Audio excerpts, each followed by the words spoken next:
आपल्याकडे गाडी आलेली आहे, टाटाची हेक्सा गाडी आलेली आहे. तिचं रनिंग झालेलं आहे 1,07,000 किलोमीटर, 1,07,000 रनिंग झालेलं आहे. तर तिचं आपण टायमिंग ओव्हरऑल करणार आहे. टायमिंग ओव्हरऑल मध्ये कॅम्पशॅफ्टचं लॉक आणि क्रँकशॅफ्टचं लॉक कसं करायचं, कुठं करायचं आणि टायमिंग ओव्हरऑल मध्ये काय काय चेंज करावं हे आपण सांगणार आहे या व्हिडिओमध्ये. तर तुम्ही शेवटपर्यंत व्हिडिओ बघा. सर्वप्रथम आपण टायमिंग ओव्हरऑल करताना अडचण येऊ नये म्हणून आपण कूलंट टँक साईडला काढून घेतला. टायमिंग बेल्टला जे कव्हर असते ते काढून घेतलं.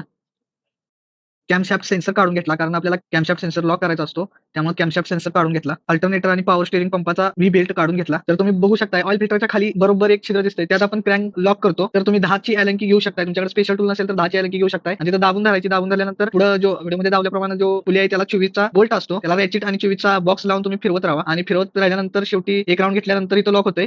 तर क्रँक लॉक झाल्यानंतर अशा पद्धतीने एक कॅमशॅफ्टचं लॉक येतं, ते तुम्ही जे कॅमशॅफ्ट सेन्सर खोलला तिथं तुम्ही टाकू शकताय.